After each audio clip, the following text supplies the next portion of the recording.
Google is watching.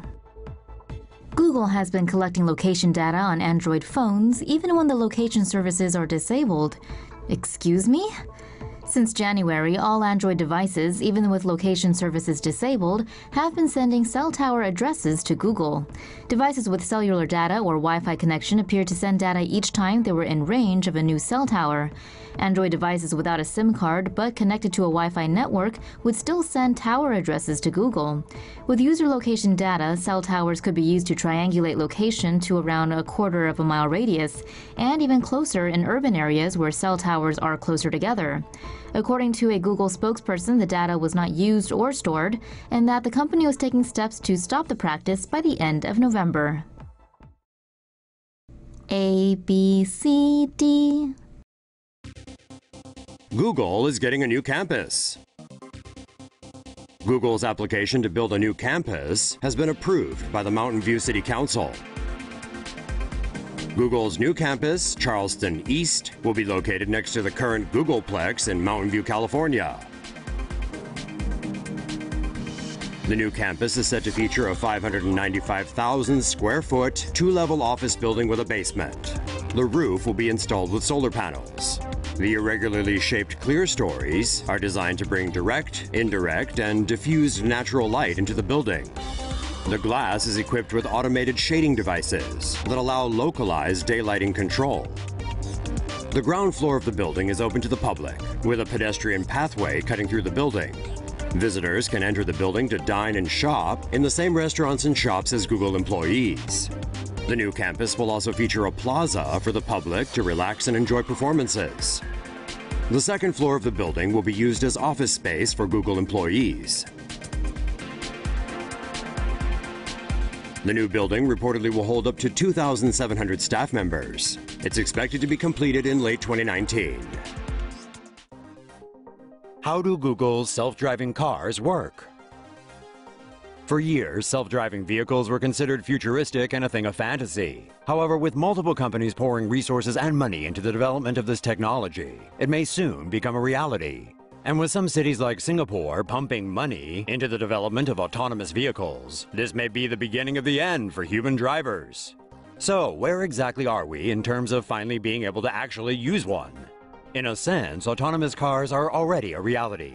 Google's self-driving cars are fitted with a GPS receiving antenna, LiDAR remote sensing system, a video camera, and radars. Google's autonomous vehicles use GPS to match their position with customized Google Maps in order to select the best routes to take. Radars in the front and back of the car keep track of other vehicles on the road. The LiDAR sensor rotates 360 degrees and detects the distance between the car and surrounding objects.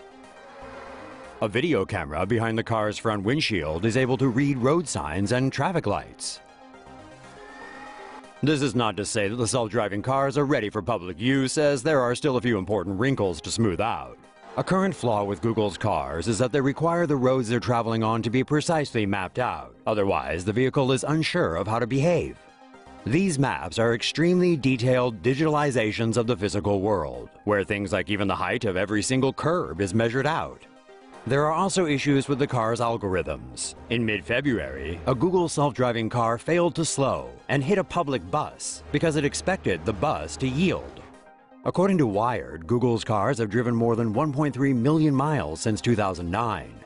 As of January, they've been involved in 17 crashes, all of which could be blamed on human error. An impressive record that was ruined by the Google car that crashed into a bus last month. U.S. homes have huge solar potential. Google launched a project called Project SUNROOF in 2015, which measures the solar potential of individual homes in the U.S. The results showed that most U.S. homes have great solar viability.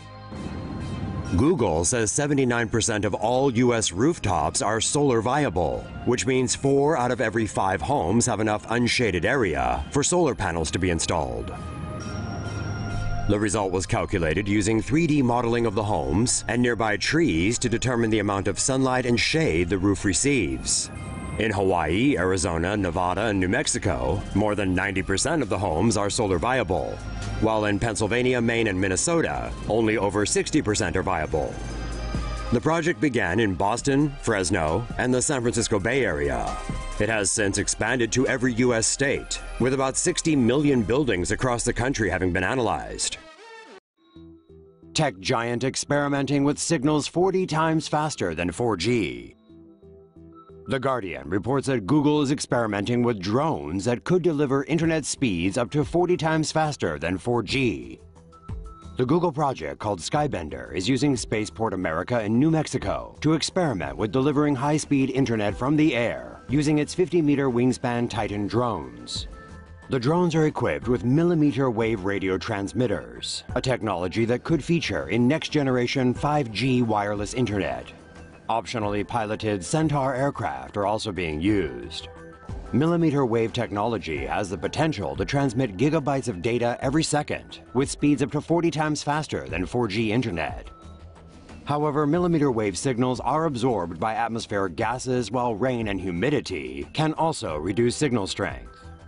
Millimeter waves also travel via line of sight, which means they can be blocked by objects, including trees and buildings. The report says Google has permission from the Federal Communications Commission to continue testing in New Mexico until July.